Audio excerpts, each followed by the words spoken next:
जिंदा जोगी जगत गुरु मालिक मुर्शिद पीर, दो दिन झगड़ा मंडा पाया नहीं शरीर। नमस्कार दर्शकों, आप देख रहे हैं एसए न्यूज और अभी हम मौजूद हैं सतलोक आश्रम मुंडका में, जहां पर 3 दिवसीय निर्वाण दिवस का जो कार्यक्रम चल रहा है वहां पर हम अभी आए हैं।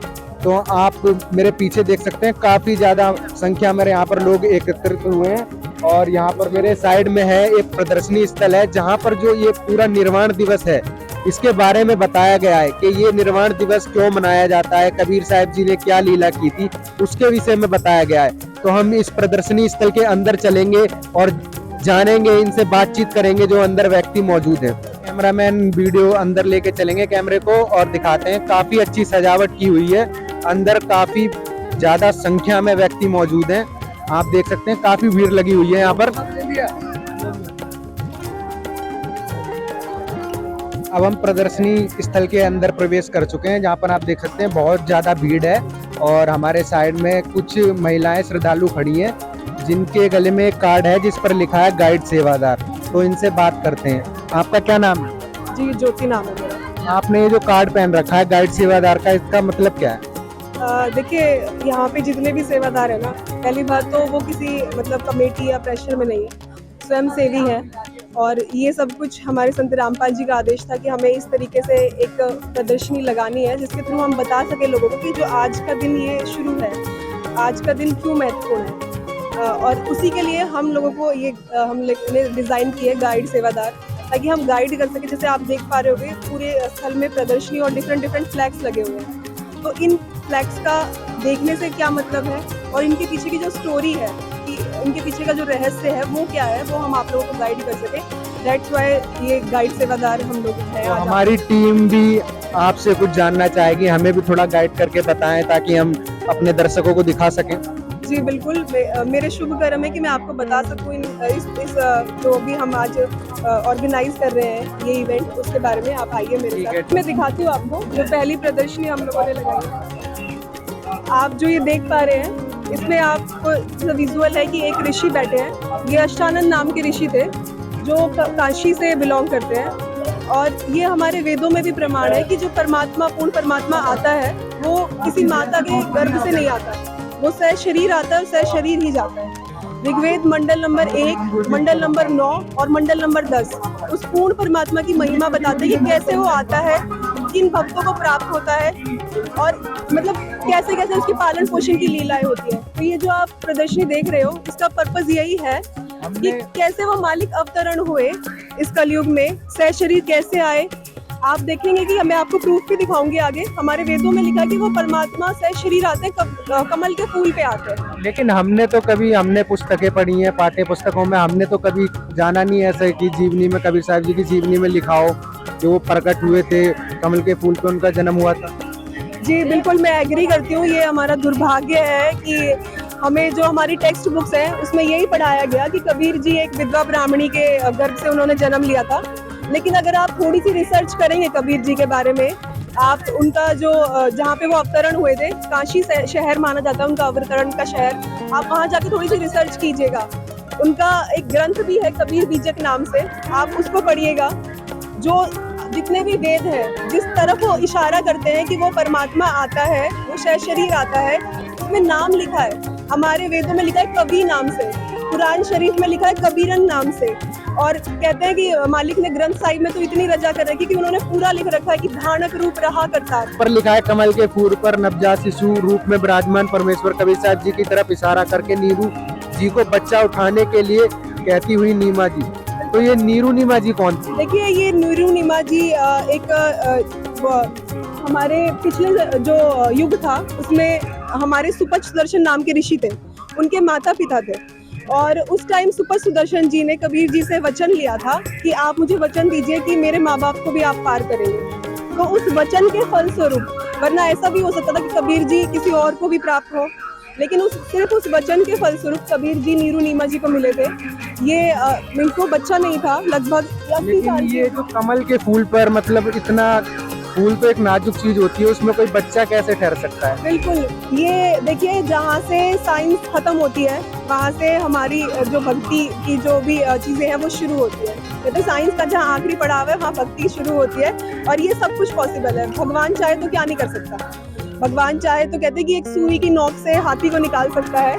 तो कमल तो बहुत बड़ी चीज़ है कमल। और कहते हैं कि जो भी हमारा परमेश्वर आता है उनका हमारे जैसा शरीर नहीं होता हार्ड चाम का, उनका शरीर नूरी शरीर होता है। यानी भगवान के लिए पॉसिबल है कि वो कैसे भी अवतरित हो सकता है? बिल्कुल, सब कुछ पॉसिबल है।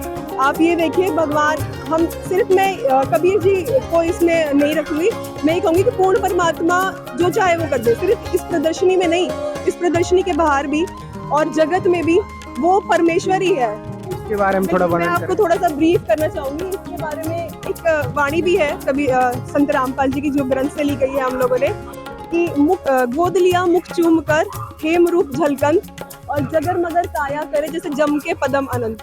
मतलब जो कबीर जी जिस स्वरूप में आए थे बालक स्वरूप में, वो इतना सुंदर स्वरूप था जिसका शायद मैं वर्णन नहीं कर सकती अपनी वाणी में। कहते हैं कि स्नो वाइट हेम रूप में था वो और उसके बॉडी से इस तरीके का प्रकाश आ रहा था जैसे कि डायमंड फिक्स करे गए हो, जड़ाऊ मोती डाले गए हो और इस तरीके से उनका जो शरीर था जगमग कर रहा था। और कहते भी हैं कि नीरू ने ये कहा था कि निमा आप इस बच्चे को यहीं छोड़ दीजिए, क्योंकि मैंने पहले बताया कि वो ब्राह्मण थे, बाद में उनको मुस्लिम धर्म जबरदस्ती दे दिया गया था। तो उन्होंने ये सोच के कि समाज के लोग नहीं मानेंगे, जैसे आपने क्वेश्चन किया कि कमल के फूल पे बच्चा कैसे आ सकता है, तो यही सोच नीरू के दिमाग में भी आई थी कि कमल के फूल पे बच्चा कहेंगे कोई मानेगा नहीं और हमें शायद देश ही निकाला दे देंगे। तो कहते हैं उस टाइम उस बालक स्वरूप जो स्वरूप था कबीर परमेश्वर का, उन्होंने कहा था कि नीरू मैं तुम्हारे लिए ही आया हूँ, मुझे ले चलो। देख सकते हैं यहाँ पर लिखा है, परमेश्वर कबीर साहब जी के मनमोहक शिशु रूप को देखने आते हुए काशी नगर के स्त्री पुरुष। आप देख सकते हैं यहाँ पर जो कबीर साहब जी थे, जो जब वो ने नीमा जी लेके आई घर पे, तो जो व्यक्ति थे काशी के वो एकत्रित हुए थे उनके घर के लिए देखने के लिए आए थे उन्हें। अब नेक्स्ट चलते हैं हम। शिशु रूप में परमेश्वर कबीर साहब जी के नामांकन संस्कार के दौरान पूरी पवित्र कुरान शरीफ के लेख बदलकर सिर्फ कबीर कबीर कबीर शब्द हो गए तथा पुस्तक में पवित्र कुरान की दूसरी कोई आयत नहीं रही। इसका क्या अर्थ है? बिल्कुल, मैं आपको बताना चाहूंगी। मुस्लिम धर्म में ये प्रावधान है कि जब भी हम बच्चे का नाम रखते हैं तो कुरान शरीफ का पहला पन्ना खोलते हैं और उसकी आयत का जो पहला शब्द होता है उसका नाम हम बच्चे का नाम रख देते हैं। लेकिन जब यहाँ पे पीर जो थे, मौलवी साहब जो थे, वो कुरान शरीफ लेके आए और उन्होंने जब कुरान शरीफ खोली तो उसका पहला अक्षर था कबीर। और कबीर का अर्थ मुस्लिम धर्म में बड़ा, या फिर मैं ये कहूँ कि ऐसे 99 नाम है जो हमारे मुस्लिम धर्म में है जो परमात्मा के हैं, जैसे कबीरन है, खबीरन है, कबीर उनमें से एक नाम है, वो इन्होंने निकाला। तो कबीर का अर्थ ये बड़ा भी मानते हैं। तो इन्होंने सोचा कि एक जुलाहे के बच्चे का हम इतना अच्छा नाम रख रहे हैं, दक्षिणा भी कम मिलेगी, तो क्यों ना हम ये नाम किसी अच्छे सेठ का रखें, हमें दक्षिणा भी ज्यादा मिलेगी। तो कहते हैं वैसे ये प्रोविजन नहीं होता कि आप दोबारा कुरान शरीफ को बंद करें, लेकिन कहते हैं इन्होंने दोबारा जब कुरान शरीफ बंद करी और दोबारा खोली तो आप देख पा रहे होंगे कि सारी आयत मिट गई थी। सारी आयत यानी कि जो लेसन्स थे वो मिट गए थे, सिर्फ एक नाम रह गया था पुरानी। यहाँ पर एक सवाल है कि कबीर साहब जी हिंदू के पक्ष में थे मुसलमान, क्योंकि यहाँ मुसलमान रीति रिवाज से नाम रखा जा रहा है, वो हिंदुओं के भी बहुत प्रिय थे। देखिए कबीर जी इंसानियत के पक्ष में थे, हिंदू के तुम देव कहाए और मुसलमान के पीर। यहाँ जो मुसलमान धर्म से नाम रखा जा रहा है वो सिर्फ इसलिए क्योंकि नीरू नीमा को फोर्सफुली मुस्लिम बना दिया गया था, क्योंकि उन्होंने अडॉप्ट कर लिया था, मुंह बोले माँ बाप थे, तो इस वजह से ये मुस्लिम धर्म से नाम रखा जा रहा है। वरना कबीर साहब ने अपने पूरे जीवन में या उनकी पूरी जीवनी में ये रहा है कि उन्होंने किसी धर्म विशेष को आदर नहीं दिया। फोर्सफुली मतलब कैसे? फोर्सफुली कैसे? जी बिल्कुल, मैं बताना चाहूंगी इस बात पे भी कि उस टाइम में ये प्रावधान था कि अगर आप जो मुस्लिम समुदाय है उसका जूठा जल अगर आप किसी के घर में छिड़क देते हो, या फिर जो उनकी मस्जिद है उनका जल आप किसी के घर पे छिड़क देते हो, तो वो मुस्लिम बन जाते हैं। उस टाइम पे ये प्रावधान था। जैसे कि मैंने बताया वो अच्छे एक ब्राह्मण थे, अपने कर्मों पे विश्वास रखते थे, जो कमाते थे उतना 2 रोटी का रख के और बाकी सब दान करते थे। तो बीइंग मतलब पंडित, उनकी बहुत सारी महिमा हो गई थी, जिससे बाकी जो पंडित थे जो लूटने में विश्वास रखते थे उन्होंने ये कर्म किया था। ये उस समय की बात है जब काशी में अंधविश्वास अपनी चरम सीमा पर था। ऐसे में कबीर परमेश्वर धरती पर आए हुए थे और उन्होंने पाखंडवाद के खिलाफ अपने तरीके से एक मुहिम चलाई। ये हम यहाँ पर देख रहे हैं जो और एक करोत लगा हुआ है। जैसा कि हम इसमें देख सकते हैं कि यहाँ पर उस समय के तथाकथित पंडितों और मुल्लाओं ने एक कॉन्स्पिरेसी के तहत एक प्रथा शुरू की, जिसमें लोगों को ये कहकर भ्रमित किया गया कि अगर वो काशी में अपना आखिरी समय बिताएंगे, काशी में उनकी मृत्यु होगी तो उनको सीधे स्वर्ग की प्राप्ति होगी। तो इस बात का खंडन करने के लिए कबीर परमेश्वर ने लोगों को सही से समझाया कि ऐसा नहीं है, काशी में मृत्यु होने से कोई मोक्ष नहीं मिलता है, मोक्ष मिलता है सही भक्ति से और अच्छे कर्मों से, और उसके प्रति लोगों को जागरूक किया। तो जैसा कि आप इसमें देख सकते हैं, यहाँ पर ये दर्शाया गया है कि किस तरह काजी और मुल्लाओं द्वारा लोगों को भ्रमित किए गए भोले भाले श्रद्धालु अपने अंतिम समय में, अपने बुढ़ापे में काशी में आ जाया करते थे, जिसको उनके खुद परिवार वाले वहाँ पर छोड़ दिया करते थे और मुल्ला पंडित उनसे धन लेकर उन्हें इस प्रथा के लिए उकसाते थे कि अगर आप यहाँ पे अपनी गर्दन कटवाएंगे। उन्होंने एक प्रथा फैला रखी थी कि स्वर्ग से एक करौत आती है जिसके नीचे अगर आप अपनी गर्दन रखोगे और वहाँ पे गर्दन कटवाओगे तो आपको मोक्ष मिलेगा और सीधे स्वर्ग की प्राप्ति होगी। तो इसी बात का खंडन कबीर परमेश्वर ने काफी जोरों शोरों से किया। आप देख सकते हैं पिक्चर में इन्होंने क्या किया हुआ था कि जंगल में दो साइड गुफाएं बनाई हुई हैं, जिसमें दो पंडित बैठे होते थे, उनके हाथ में कंट्रोल हुआ करता था पूरा, दोनों साइड से रस्सी लगी हुई है। लोगों को, भोले भाले लोगों को लगता था कि ये सीधे जो आरी जैसी चीज आपको दिख रही है सीधे स्वर्ग से आ रही है। तो इधर से दोनों साइड से रस्सी खींची जाती थी और ये आरी नीचे आकर भोले भाले श्रद्धालुओं की गर्दन काट दिया करती थी और लोगों को ये लगता था कि हमें स्वर्ग की प्राप्ति हो गई है, उनको सही ज्ञान ना होने की वजह से। और इन्हीं भ्रम से लोगों का निवारण करने के लिए परमात्मा कबीर जी ने लोगों को अपने तरीके से, अपनी सद्ज्ञान से, अपनी वाणियों से उनको ये समझाया कि ऐसा करने से कुछ नहीं होगा, आपको मोक्ष मिलेगा आपके सत्कर्मों से और सत्य भक्ति से। कबीर जी ने 120 साल काशी में गुजारे और इसी चीज़ को प्रूफ करने के लिए कि हम हिंदू मुसलमान अलग अलग नहीं हैं। अगर आप अपनी मृत्यु के बाद किसी स्थान पे जा रहे हो तो अपने कर्मों के आधारित जाओगे, जगह आधारित आप कभी नहीं जाओगे। ऐसा करते करते जो कबीर परमेश्वर की 120 साल की जो लीला हो गई थी, और मैं इस चीज़ का दोबारा आपको प्रमाण देना चाहूँगी। जैसे मैंने कहा कि हमारे ही वेदों में लिखा है कि जो पूर्ण परमात्मा है वो शेष शरीर आएगा, जब उसकी मर्जी होगी तब आएगा और जब उसकी मर्जी होगी तब जाएगा। तो कबीर जी ने इस पाखंडवाद का खंडन करने के लिए एक निर्धारित तिथि रख दी थी कि मैं उस दिन उस तिथि में अपना शरीर त्याग करूंगा, चोला त्याग करूंगा, और जहाँ जो आज के पंडित कहते हैं कि मगहर में प्राण त्यागने से आप नर्क जाएंगे और गधा बनेंगे अगले जन्म में, मैं उसी मगहर से जाऊंगा। ये प्रूव करने के लिए हम जैसे लोगों को कि आप अपने कर्मों पे विश्वास रखो, जो कर्म है उनको अच्छे रखो बजाय की जगह के। और ये चैलेंज दिया था कबीर जी ने उस टाइम सबको, जो भी पंडित थे या मौलवी थे, कि आप अपने पोथी पत्र या जो भी आपके ग्रंथ हैं आप उनको लेके चलिए और मैं आपको प्रूफ करता हूँ। क्योंकि देखिए, एक इस तरीके से हमारे जो पोथी हम मानते हैं, जिसे हम पकड़ा बोलते हैं आम भाषा में, कि वो एक टाइम डिसाइड करता है कि इस टाइमिंग पे अगर ऐसा कुछ इवेंट हुआ है तो ये आत्मा कहाँ जाएगी। तो ये ओपन चैलेंज था कबीर जी की तरफ से कि आप चलिए और हम इस निर्धारित तिथि पे मगहर में जाएंगे और अपना शरीर त्याग करेंगे। तो ये जो आप देख रहे हैं स्वरूप, ये कबीर जी उस टाइम मगहर के लिए प्रस्थान करते हुए, और उन्हीं के साथ मगहर के जो नरेश थे राजा बीर सिंह बघेल, वो भी उनके शिष्य हो गए थे, फॉलोवर हो गए थे, और एक बड़ी संख्या में पंडित और वहाँ की जो आम जनता थी वो भी कबीर जी के साथ साथ। कहते हैं कि मगहर उस टाइम काशी से लगभग 150-125 किलोमीटर दूर था। ये पूरा डिस्टेंस उन्होंने 3 दिन में पूरा किया।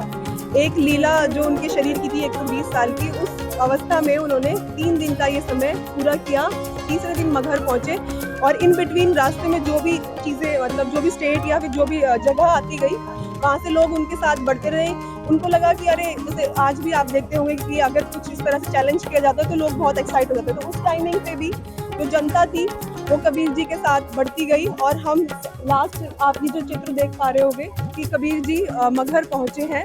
और कमाल की बात यह है कि उनका ज्ञान इतना निर्मल था कि उस टाइमिंग पे जो मगहर के राजा थे बिजली खान पठान, वो भी उनके फॉलोवर हो गए थे। इसकी भी एक कथा है जो मैं आपको शॉर्ट में बताना चाहूँगी कि मगहर में एक समय ऐसा आया था कि 2 साल का अकाल घोषित कर दिया था कि यहाँ पे अन्न का एक दाना नहीं होगा। और उस अकाल से बचने के लिए जब कबीर परमेश्वर जी से जो मगहर के राजा थे बिजली खान पठान, जैसा आप देख पा रहे हैं, एक जो मुस्लिम वेशभूषा में आपको ये इंसान दिख रहा है, ये बिजली खान पठान है। इन्होंने प्रार्थना की थी तो कबीर जी ने वहाँ बारिश कर दी थी। एक राजा के मतलब एक कवि के पास कैसे आ सकता है कि कबीर दास थे, ये तो एक बहुत ही निर्धन व्यक्ति थे। जी देखिए, मैं इस बात पे भी प्रकाश डालना चाहूंगी, भक्ति काल के जो सबसे प्रसिद्ध कवि हुए हैं और भी हुए हैं, लेकिन जिनको सिर्फ कवि के नाम से जिनकी उपमा दबा दी गई, जिनका बुक बंद कर दी गई थी एक कवि कह के, आज संत रामपाल जी और उनके शिष्य वही कोशिश कर रहे हैं कि कैसे सिर्फ उस कवि को, जो कि पूर्ण परमात्मा है, सारी सृष्टि का रचनहार है, और ये बातें सिर्फ मैं बोलने के लिए नहीं कह रही हूँ आपको, ये बातें प्रूफ है, मैं आपको दिखाऊंगी। अगर आपका समय बचता है तो मैं डेफिनेटली आपको शो कराऊंगी कि हमारे ग्रंथों में ही लिखा है, गीता में लिखा है कि वो पूर्ण परमात्मा कवि देव है। हमारी बाइबल में लिखा है कि उसका नाम कबीरन है, जो 6 दिन में सृष्टि रचता है, 7वें दिन तक अत्वे राजा। जो हमारे क्रिश्चियन ग्रंथ है, उसमें जो उत्पत्ति ग्रंथ है, उसमें नाम लिखा हुआ है कि दैट गॉड इज कबीर। तो आप ये देखिए, कहने के लिए हम कहते हैं कि सारे परमात्मा एक है, लेकिन हिंदू के 33 करोड़, मुसलमानों के पीर और क्रिश्चियंस के गॉड, तो फिर अलग अलग नाम क्यों? जब भगवान एक है तो नाम भी एक होना चाहिए। और अगर सारे वेद मिलके एक भगवान का नाम लिख देते तो वो भगवान, वो पूर्ण परमात्मा है। और मैं आपको प्रूफ दूंगी, हमारे संत रामपाल जी ने हमें विद प्रूफ दिखाया है, एक एक चीज पे, अक्षर पे एक गुड टीचर की क्वालिटी शो करते हुए दिखाया है, एक एक अक्षर पढ़ाते हुए हमारे इधर से, जो आज तक मैंने किसी और गुरु को करते हुए नहीं देखा। आप ये देख पा रहे हैं कि ये फ्लैक्स पूरा ये दिखा रहा है कि जैसे कबीर साहिब जी मगहर पहुंचे तो उन्होंने इच्छा जताई कि मैं स्नान करूंगा और कल सुबह मैं अपना देह त्याग करूंगा। तो राजा ने दिखाया कि यहाँ पे एक आमी नदी थी जो शापित थी शिव जी की वजह से। हम लोगों ने जैसे पीछे फ्लैक्स में भी देखा कि वो शापित जगह थी, मगर इसीलिए कहा जाता है कि वहाँ जो मरेगा वो नर्क में जाएगा। तो कहते कबीर जी ने इस तरीके से इशारा किया था और बहुत दूर एक विस्फोट हुआ और पूरे जोर शोर से नदी का जल बहता हुआ आया और आमी नदी फिर से भरपूर हो गई, उसमें जल की कोई कमी नहीं रही। वहाँ कबीर जी ने स्नान किया, साथ में इतनी संख्या में लोग थे, उन्होंने स्नान किया, पिया, और इतना निर्मल जल जैसे यहाँ का नहीं कहीं और कहीं। आज के दौर में इस नदी का कोई अस्तित्व है? जी बिल्कुल है अस्तित्व, और मैं यही कहना चाहूंगी कि हम जो बात करते हैं या संत रामपाल जी जो बात करते हैं ना, वो प्रूफ के साथ करते हैं। आपको एक लॉजिक देंगे, आपको ये नहीं कहेंगे कि मान लो ये नदी आज भी विद्यमान है, लेकिन वर्षा के टाइम कभी ज्यादा और कभी कम इसमें जल रहता है, लेकिन उस टाइम भी बताते हैं, हमारे लिटरेचर्स भी है और यही बताया जाता है कि आज भी ये नदी बह रही है। आप जाके देखिए, आप रिसर्च कीजिए, आप मीडिया से लोग हैं। आगे हम आपको अगले चित्र में दिखाते हैं क्या दर्शाया गया है। इस चित्र में ये दर्शाया गया है, ये काशी नरेश वीर सिंह बघेल है, ये भी अपनी सेना लेके आया था साथ में। हमें ही जब ये परमात्मा शरीर छोड़ रहे हैं तो हम अपनी हिंदू रीति रिवाज के अनुसार उसका जो भी है क्रियाक्रम करेंगे।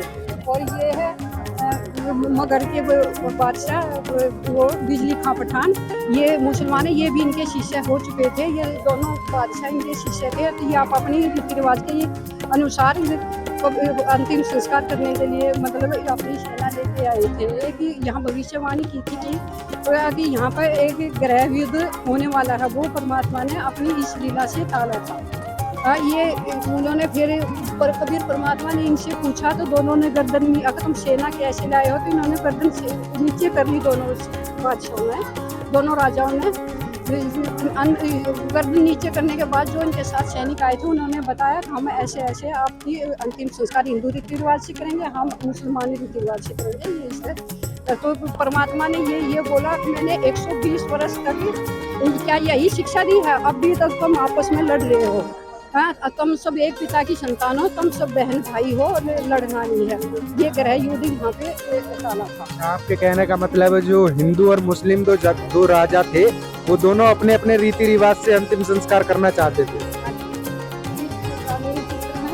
आपको बताते हैं, ये जब परमात्मा ने ये देखा तो उन्होंने बोला कि मुझे 2 चादर दो, और 2 इंच मोटे फूल, 3 फूल थे, एक गुलाब का था, एक ये गेंदे का था, और एक ये गुड़ हल्का फूल, ये 3 प्रकार के फूल 2 इंच मोटे यहाँ पर बिछाए और एक चादर ऊपर ओढ़ ली। और जब कुछ देर के बाद परमात्मा ने आकाशवाणी की, आके उठा लो पर्दा, नहीं है इसमें मूर्ता। और ऊपर आकाश में जब सभी ने देखा वो आकाशवाणी की तरफ, तो परमात्मा से शरीर ऊपर जाते दिखाई दिए इसमें। और जितना आकार है उस आदमी का, देखो ये इसमें ध्यान से, ये मुंह है, ये धड़ है, उतना ही ये पैर है, उतना ही मतलब जैसे आदमी लौटता है ऐसे ही फूलों का आकार मिला ये। और वो आकाशवाणी की आगे भी जो भी चीज है इसको आधा आधा आपस में बांट लेना। इसमें अगले चित्र में दिखाते हैं, उनने हिंदू मुसलमानों ने फिर वे सभी फूल आधे आधे बांट लिए और स्त्रियां एक दूसरे के गले लगकर स्त्रियां रोए, जैसे छोटे बच्चों के माँ बाप की डेथ हो जाती है ना, जब वो बच्चे लिपट कर रोते हैं, ऐसे यहाँ पे एक दूसरे के हिंदू मुसलमान जो अपने उस परमात्मा को याद करके जाते हुए रोए। फिर एक पिता की मृत्यु के बाद जैसे बच्चे रोते हैं, ऐसे एक दूसरे के गले लाकर रोए हिंदू मुसलमान एक साथ। इस चित्र में ये दर्शाया गया है।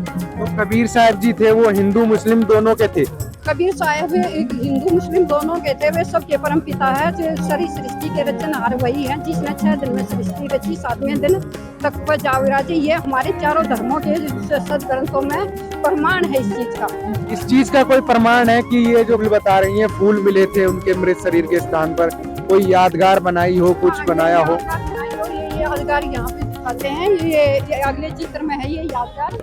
ये इसमें ये यादगार मगर में बनी हुई है, आज भी है। ये मुसलमानों की है और ये हिंदुओं की है। वहाँ का राजा वो बिजली खां पठान था, उसने 500 बीघे जमीन हिंदुओं को दी, 500 बीघे ही जमीन मुसलमानों को दी यादगार बनाने के लिए, बिजली खां पठान ने। और इन दोनों यादगारों में 100 फुट का गैप है, 100 फुट का। और इसमें आज भी हिंदू मुसलमान का कोई झगड़ा नहीं होता है, आज भी ये वर्तमान में विद्यमान है उसमें कबीर नगर उत्तर प्रदेश। यहाँ पर ये जो पुस्तकें रखी हैं मैं देख रहा हूँ, यहाँ पर बहुत सारे धर्म ग्रंथ रखे गए हैं, इनका क्या कारण है रखने का? ये चारों धर्मों के पवित्र सदग्रंथ रखे गए हैं। ये यहाँ के सेवादार हैं, ये आगे की जानकारी आपको ये सेवादार हैं। आप ये हमें बताएंगे कि यहाँ पर जो पवित्र पुस्तकें रखी गई हैं किस लिए रखी गई हैं? ये पुस्तकें जो हैं जो हमारे गुरुजी ने ज्ञान बताया है, 4 वेद, 6 शास्त्र, 18 पुराण, गीता, इन सब के अनुसार कौन परमात्मा है, कहाँ रहता है परमात्मा, कैसे मिलता है, उन सब की जानकारी इन शास्त्रों में लिखी हुई है। अगर कोई भी अगर देखना चाहे तो यहाँ आकर के इन शास्त्रों में देख सकता है। तो आप हमें कहीं से प्रमाण दिखा सकते हैं किसी भी चीज एक पवित्र पुस्तक के अंदर? दिखा सकते हैं। ये आप दिखाएंगे हमें? ये देखिए,